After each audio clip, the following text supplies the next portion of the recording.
میرا دکھ یہ ہے، آپ کا دکھ یہ ہے کہ ہم نے اس امت کو زوال میں دیکھا، ہم نے کشمیر میں ذبح ہوتی مائیں بہنیں اور بیٹے دیکھے، روہنگیا کے اندر مسلمانوں کی نسل کشی ہوتے دیکھی، ہم نے فلسطین کے اندر لہو بہتا ہوا دیکھا، درد ہی درد پھیل گیا۔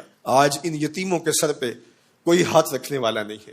3 مارچ 1924 کو ہم یتیم ہو گئے تھے، سلطنت عثمانیہ ٹوٹ گئی تھی، ورنہ شرق سے لے کر غرب تک، شمال سے لے کر جنوب تک مسلمانوں کا تسلط، اور لوگ ڈرتے تھے کہ خلیفہ نے اعلان جہاد کر دیا تو پھر تمہیں پوری دنیا میں چھپنے کی جگہ نہیں ملے گی۔ یتیم جانتے تھے ہمارے سر پہ کوئی کھڑا ہے، بیوائیں اپنے آپ کو بے آسرا نہیں سمجھتی تھی، بوڑھے سمجھتے تھے کہ ہمارا آسرا یہ لاٹھی ہی نہیں، اس دنیا میں بیٹھا ہوا خلیفہ بھی ہے۔ لیکن پھر دنیا کے 3 بر اعظموں پہ پھیلی ہوئی سلطنت صرف دنیا کے 3% حصے پہ سمٹ گئی، اور آج 56-57 اسلامی ملکوں کے اندر ہم تقسیم ہیں، اور اس تقسیم کا نتیجہ ہماری ہوا اکھڑ گئی۔ خلافت کی مرکزیت ہمارے پاس موجود نہ رہی۔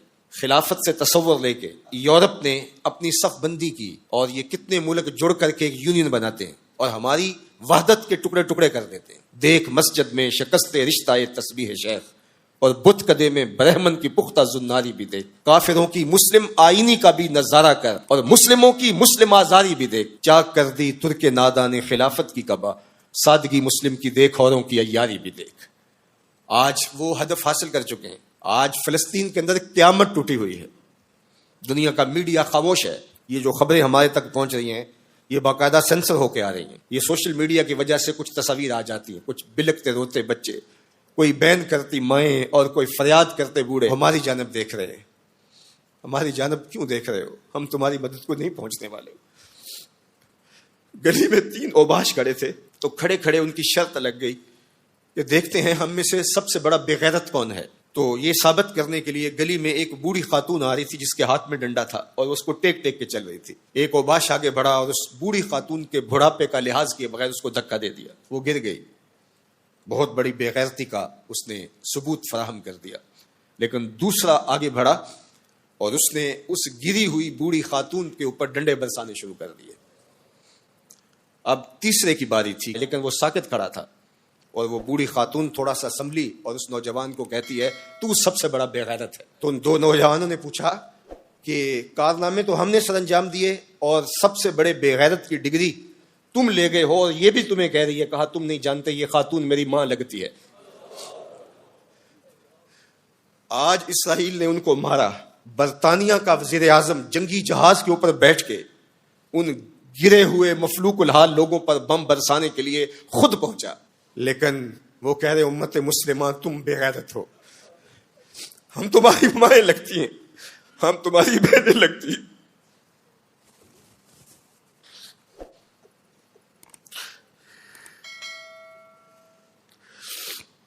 ہم تمہاری بیٹیاں لگتی ہیں۔ ایک یہودی ایک پردہ دار خاتون کے اوپر شراب پھینکتا ہے اور باقی آوازیں کستے ہیں، لیکن وہ دیکھ رہی ہے ایڑیاں اٹھا اٹھا کے امت مسلمہ کی طرف۔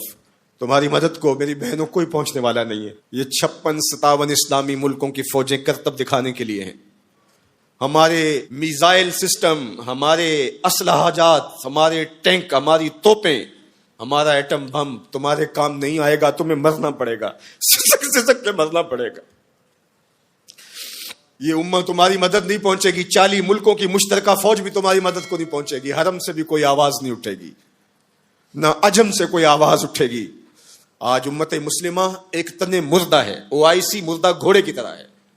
بیت المقدس کے ایک کونے کو آگ لگی تھی تو یہ OIC بنی تھی، اور آج پورے فلسطین کو آگ نے اپنی لپیٹ میں لے لیا ہے۔ وہاں یتیم ہی یتیم فریادیں کر رہے ہیں، وہاں بیواؤں کی سسکیاں ہیں۔ ہم اس حالت کو کیوں پہنچے؟ اس لیے کہ ہم نے قرآن کو چھوڑ دیا۔ نہ ہماری عدالت میں قرآن ہے، نہ ہماری معاشرت میں قرآن ہے، نہ ہماری معیشت میں قرآن ہے، نہ ہمارے مقننہ میں قرآن ہے۔ آج قرآن صرف 2 جلدوں میں بند کر کے ہمارے طاق پہ سجا ہوا ہے۔ یہ نظام حیات تھا، ہم آج تک اسی برطانوی قانون پر جی رہے ہیں، ہم قرآن کا ضابطہ نہیں لا سکے۔ 56-57 اسلامی ملک، مجھے بتاؤ آج کسی کو کوئی کہیں سے نکال دے تو دوسرا ملک نیشنلٹی دے دیتا ہے، اس کو شہریت دے دیتا ہے۔ آج اسلام کو ملک بدل کیا گیا، بتاؤ 56-57 اسلامی ملکوں نے کس نے اس کو شہریت دی ہے؟ کہاں جمہوریت، کہیں بادشاہت، کہاں شخصی نظم.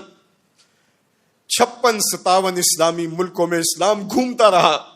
میں غریب الدیار ہوں، مجھے شہریت چاہیے، لیکن کسی نے اسلام کو قبول نہیں کیا. در عجم گردیدہ ہم در عرب، مصطفیٰ نایاب ارزاں بو لہب. اقبال کہتے ہیں میں عجم میں بھی گھوما ہوں، میں عرب میں بھی گھوما ہوں، مجھے ابو لہب ہی ملا ہے، مجھے حضور کا نظام کہیں نہیں ملا.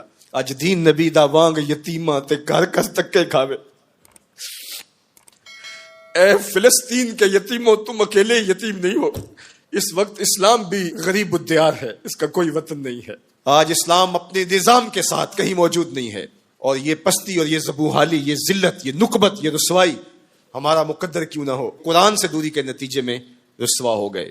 ہمارے دردوں کا مداوا قرآن ہی ہے، ہمارے دکھوں کا علاج قرآن ہی ہے. گر تمی خواہی مسلمان زیستن، نیست ممکن جز بقرآن زیستن.